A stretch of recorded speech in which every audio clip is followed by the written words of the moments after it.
65 জেলা ছাত্রদের মূলক এই ইভেন্টে প্রথম স্থান অধিকার রয়েছে নাইম সরকার। নাইম সরকারকে পুরস্কৃত করবেন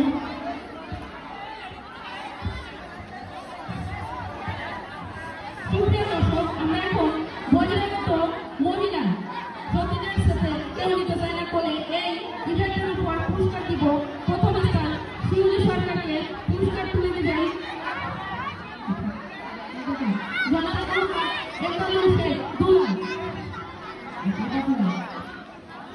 মোহাম্মদ এবাদুল্লাহ শেখ দুলাই। জনাব মোহাম্মদ এবাদুল্লাহ শেখ দুলাই ভাই সিনিয়র সহসভাপতি